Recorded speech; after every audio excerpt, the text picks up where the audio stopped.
Sikoa confronts Seth Rollins after he attacked Roman Reigns on WWE RAW. Tensions explode on WWE RAW as Sikoa storms into the spotlight.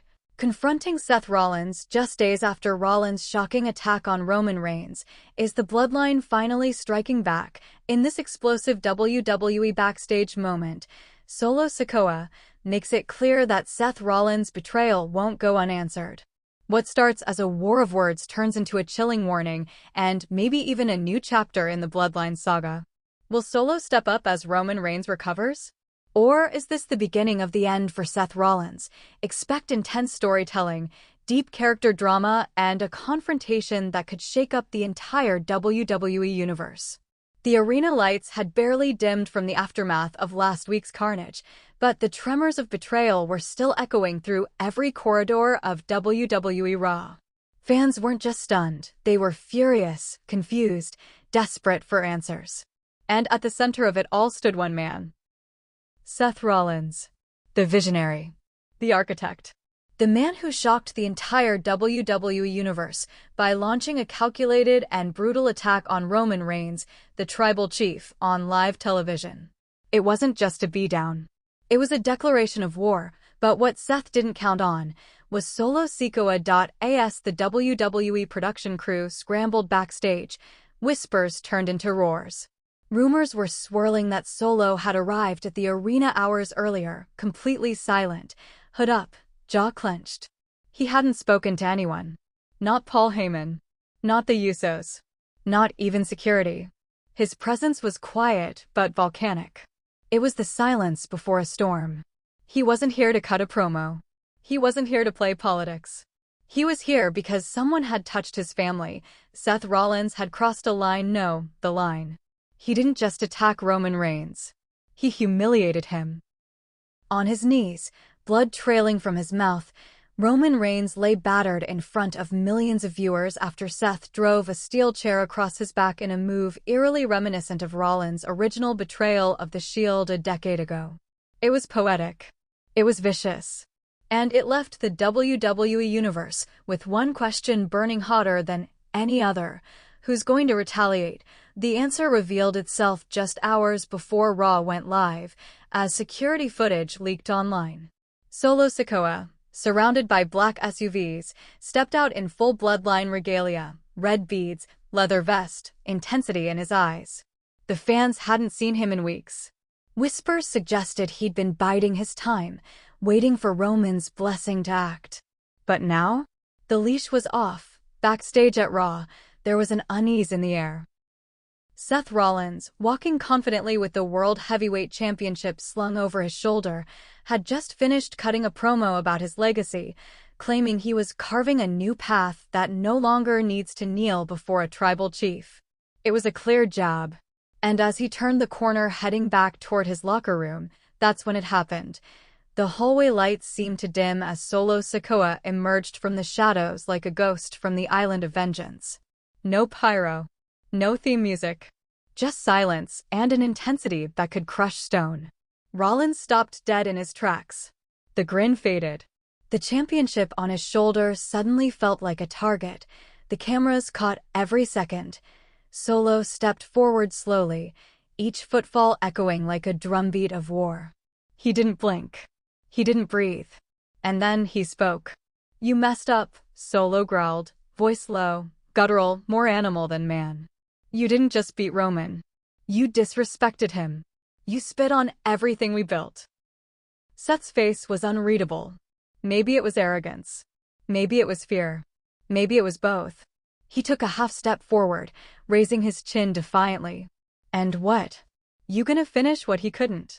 Seth sneered, trying to keep his cool, but the edge in his voice betrayed him. "Roman had his time. This is mine now. Step aside, little brother, before you get caught in the storm." Solo didn't flinch. If anything, his expression hardened. "I am the storm." Tension crackled like static between them. The hallway filled with production crew members, referees, and security, none daring to interrupt, all standing by in case it exploded. And it nearly did. In one fluid movement, Solo stepped into Seth's space, chest to chest. He didn't swing. He didn't shout. Instead, he leaned in and whispered something that shook even the stoic Rollins. "You're not the only one who knows how to betray family." It was a direct shot. Not just at the Shield, but at everything Seth stood for. Then Solo backed off. Slowly. Calmly. Like a man who knew the war had only begun. Seth didn't follow. He stood frozen, breathing heavy, eyes locked on Solo as he disappeared into the shadows once again. Backstage, the ripple effect was instant. Paul Heyman, normally the chess master of chaos, was seen pacing anxiously, phone glued to his ear. No comment. No strategy. Just concern. Jimmy USO tweeted one word. Finally. Jey Uso? Silent. And Roman Reigns, recovering at home, bruised but far from broken, posted a cryptic Instagram story. Just one sentence. A Samoan proverb. He who starts a war must finish it, or drown in its fire. The WWE Universe exploded. Was this the beginning of a bloodline civil war? Was Solo stepping up as the new enforcer, or staking his claim as Roman's heir? Was Seth Rollins finally biting off more than even he could chew? Speculation hit a fever pitch as commentators scrambled to decode the confrontation. Corey Graves, speaking on WWE's post-show panel, described it as the most chilling backstage stare-down I've ever seen. Michael Cole tweeted that Solo Sikoa has officially entered the battlefield. And fans on Reddit, Twitter, and TikTok dissected every frame of the footage, analyzing body language, tone. Even Solo's attire. One fan theory went viral. Solo wasn't confronting Seth out of loyalty to Roman. He was confronting Seth because Roman's downfall gives him an opening to lead the bloodline. And, just like that, the narrative shifted again. From a simple confrontation to a power struggle unfolding behind the curtain. A Game of Thrones-style saga erupting in the world of WWE. Back in the locker room, Seth Rollins sat alone, staring at the ground. The cameras had long turned off. The crowd was gone. The adrenaline had faded. And for a moment, just a flicker, you could see it in his eyes. He knew what was coming. Solo wasn't like the others. He didn't scream. He didn't run his mouth. He simply acted. He protected his own. And now, with Roman injured and the bloodline in flux, he was ready to become something more than a silent enforcer. He was ready to send a message. And Rollins, he had painted a target on his back the moment he lifted that chair against Roman Reigns. This wasn't over, not even close, because in WWE, every action has consequences, and Solo Sikoa, he's the consequence Seth Rollins never saw coming. But what no one in the WWE Universe could have anticipated was how fast that consequence would arrive, not even 48 hours after that tense backstage encounter. Seth Rollins' name was pulled from all promotional materials for an upcoming live event in Chicago. The official reason? Precautionary medical evaluation. But fans weren't buying it. Reports from insiders hinted at something far more dangerous brewing behind the scenes, something Seth himself hadn't authorized, and WWE wasn't prepared to contain. According to one anonymous staff member, Seth's been paranoid since that hallway moment.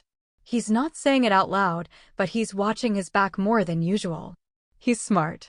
He knows Solo doesn't bark, he just bites. And the bite came fast. That following Raw episode wasn't supposed to feature Solo Sikoa. In fact, creative had listed him as inactive for the night, with no segments scheduled. But as Seth Rollins made his way to the ring for a non-title match against Bronson Reed, something felt off. The production truck received a last-minute directive: do not cut to commercial during Seth's entrance. That's when the ambush happened. Midway through Rollins' walk to the ring, spotlights flickering, crowd roaring, the arena lights suddenly blacked out. Total darkness. For 7 seconds, silence reigned. The only sound was the echo of confused fans and commentators scrambling to make sense of what was unfolding. Then, a red spotlight hit the stage. And standing there, emerging through the smoke, barefoot and unbothered, was Solo Sikoa. The crowd erupted. Half cheers, half shocked gasps. Not because they hadn't expected him, but because they weren't ready for what he did next.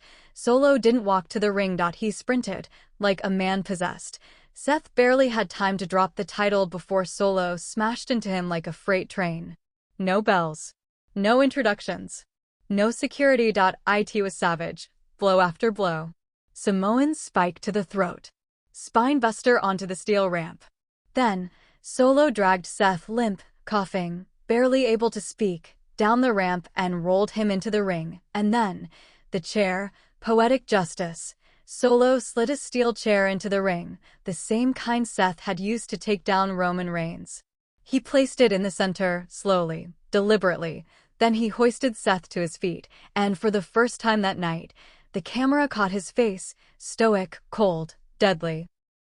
"I don't need a crown," Solo muttered, holding Seth by the jaw, blood dripping from the corner of Rollins' mouth. "I just need revenge." With no hesitation, he drove Seth face first onto the steel chair with a Samoan spike into DDT combo that left the crowd stunned and commentary silent. Medics rushed the ring. The World Heavyweight Champion was out cold, and Solo. He didn't wait for applause. He just walked up the ramp, slowly disappearing into the blackness as EMTs checked on Seth's neck and spine. It wasn't just an attack. It was a message that, even without Roman Reigns, the bloodline still had teeth. Backstage, the reaction was chaos. Triple H was reportedly furious, slamming his headset, demanding to know why no one had stopped the segment. But sources later confirmed that Solo never checked in with production. He hijacked the moment. He acted alone, but was he really acting alone? That night, a cryptic tweet from Roman Reigns' official account sent the WWE world into overdrive. It simply read, "He knows what must be done." #Tribal War. With that single post, speculation reached nuclear levels. Was Solo sent by Roman? Or was this the beginning of a new reign within the bloodline? A silent coup? A message of succession? Fans and analysts were divided. Some believed Solo was Roman's final insurance policy, his wrath made flesh, ensuring that Rollins didn't walk freely after what he did. Others believed this was Solo staking his own claim. The enforcer no longer waiting for permission, but taking power into his own hands. The WWE locker room, meanwhile, was shaken. Drew McIntyre was seen checking on Seth backstage. Rhea Ripley called the attack unacceptable brutality in a post-show interview. Even Kevin Owens tweeted, "That wasn't bloodline business. That was personal." But perhaps the most shocking voice came from Paul Heyman. In a rare, unscripted appearance on WWE's digital post-show, Heyman stood before the camera, visibly disturbed. "I've seen many acts of vengeance in my career," he began, "but what we witnessed tonight was not vengeance. It was prophecy. Solo Sikoa isn't a storm coming to WWE, he is the flood. And Seth Rollins has just learned what it means to drown." Then Heyman walked off, leaving the host speechless. Back in the medical room, Seth Rollins regained consciousness for only a few minutes before being transported to a nearby hospital. WWE later released a statement claiming he suffered a severe concussion and cervical strain, but would remain under observation for at least 72 hours, and still no charges. No suspensions. No fines, because this was the bloodline. They didn't play by WWE's rules. They were the rules. That night's Raw ended in a way no one expected. No championship matches. No show-closing promo. Just the image of an empty ring, stained with blood, surrounded by silence, because even in the chaos of wrestling, sometimes silence is the loudest war cry. Especially when it comes from a man like Solo Sikoa, and for Seth Rollins, the silence had only just begun. By the next morning, the entire wrestling world was ablaze. Sports news outlets, dirt sheets, podcasts, and even mainstream media had picked up the story. WWE champion hospitalized after brutal backstage assault by Solo Sikoa. Images of Seth Rollins being stretchered out, oxygen mask strapped to his face, were plastered across headlines with chilling captions like "Rollins silenced" and "Bloodline justice?" The WWE universe was divided, but the tension wasn't limited to social media or locker room whispers. There was something darker, something deeper, an undercurrent of fear that WWE hadn't felt since Roman Reigns first crowned himself the tribal chief. But this time, it wasn't Roman who had everyone on edge. It was Solo. He had stepped beyond his role as enforcer. He had bypassed protocol, ignored the suits, and issued punishment on his own terms. This wasn't a storyline anymore, it was domination. A calculated response to an insult that went too far. Roman Reigns may have been absent in body, but his spirit, his authority, had found a new vessel, and that vessel was colder, more ruthless, and more unpredictable than anyone had anticipated. Meanwhile, WWE management was scrambling behind the scenes. An emergency meeting was held at WWE headquarters to address the fallout. According to sources within the company, Triple H, Shawn Michaels, Nick Khan, and several high-ranking producers were torn on how to handle the Solo situation. One camp insisted that Solo should be suspended immediately. The other, they wanted to lean in. It's real. It's chaos. And it's compelling, one executive reportedly said. Let it burn. In the chaos of indecision, a memo leaked to select talent warning them to avoid unauthorized physical interactions and to report any unscheduled segments immediately. It was a clear reaction to what Solo had done. Bypassing creative, camera crew, and talent relations. But the memo didn't mention Solo by name. It didn't have to, everyone knew. And what about Seth Rollins?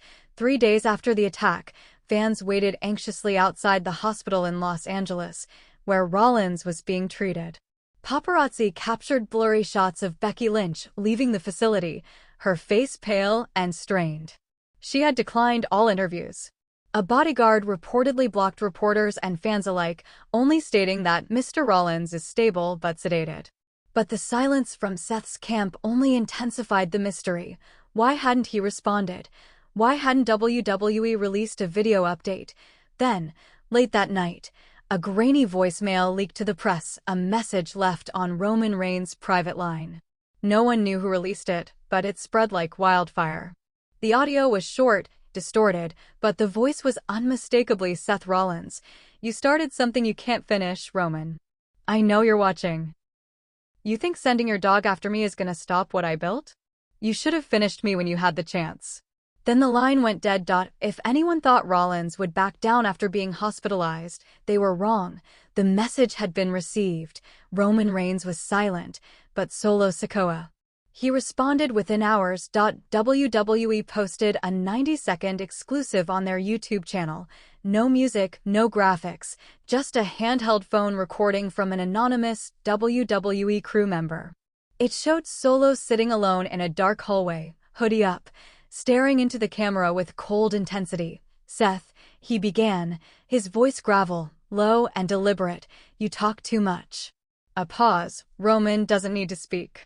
I do the talking now. You wanted war, now you've got one. And I don't lose wars. He stood up slowly, camera shaking as he stepped toward it. Next time, you won't get back up. The screen went black. Fans lost their minds. Reddit threads exploded with theories. Was this all part of a bigger plan? Was Solo the new tribal chief in Roman's absence? Was this a tease for Survivor Series? WrestleMania? Or was this simply personal? Back in the locker room, the atmosphere was suffocating. Superstars were walking on eggshells. The younger roster, Austin Theory, Grayson Waller, even Braun Breaker, had been warned to stay in their lane. Veteran talent was suddenly speaking in hushed tones about the future of the company. Even Sami Zayn was reportedly seen backstage looking concerned, telling a friend, "This isn't about titles anymore. This is about power." And somewhere in the shadows of WWE's towering machine, Roman Reigns remained silent, watching, calculating, waiting. The final twist came the following week. RAW was halfway through when a surprise Bloodline address segment was announced on the Jumbotron. The arena plunged into darkness once again, and the crowd erupted. Some cheered, some booed, but all eyes turned to the stage. It wasn't Roman who stepped out. It wasn't even Paul Heyman. It was Solo, alone, standing under the blood-red lights, microphone in hand, arms crossed. "I didn't come here tonight to talk about the bloodline," he said, his voice unwavering. "I came here to talk about the man who tried to end us." He stared into the camera. Seth Rollins. The crowd roared. "You put our family in danger. You tried to break the legacy we've built. But I'm not here to cut a promo. I'm here to put you down." And I'm not waiting for WrestleMania. He paused. I want you next week. Another pause in a fight. Not a match. Not a contract signing. A fight. I'm done watching. I'm done protecting. Now, I destroy. He dropped the mic. The screen went black again, and just like that, Raw's main event was no longer about championships or alliances. It was about vengeance. Solo versus Seth, Bloodline versus Visionary, Chaos versus Control, and the WWE Universe. They were finally realizing what they'd suspected all along. Solo Sikoa wasn't just a footnote in Roman Reigns' legacy. He was writing his own chapter now, and it was soaked in blood.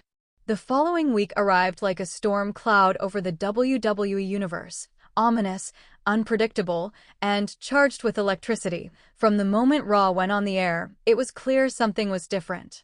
The usual pyrotechnics were scaled down. The commentators were hushed, speaking not with excitement, but with unease. The graphics promoted one singular event all night long: Solo Sikoa versus Seth Rollins, unsanctioned. No rules. No referees. No titles on the line. Just one brutal reckoning waiting to unfold. Backstage, security was doubled. Multiple officials confirmed that extra personnel had been brought in, not for crowd control, but to protect the roster. This isn't a wrestling match, one anonymous source said. This is war. Seth Rollins had been absent from all WWE programming since the attack 2 weeks prior. His hospital release had been confirmed, but he had not been seen publicly. No tweets. No live appearances. No pre-recorded messages. The silence had driven the WWE Universe to the edge of hysteria, but then, at precisely 9:58 p.m., his theme music hit, and the world shook. The crowd lost their minds. Screams erupted. Phones were raised. The camera cut to the stage as the familiar Burn It Down intro blasted through the speakers, but something was off. There was no flash, no flames, no theatrics, just Seth Rollins, dressed not in ring gear, but in all black. Combat boots. Elbow pads. His signature sunglasses gone, replaced by swelling around one eye and a long red scar across his left cheek. The World Heavyweight Championship? Nowhere in sight. He didn't look like a champion. He looked like a man walking into a battlefield with no promise of return. As he marched down the ramp, the crowd's chants shifted from Seth freakin' Rollins to Fight Forever and You Deserve It. But he didn't acknowledge any of it. His eyes never left the R.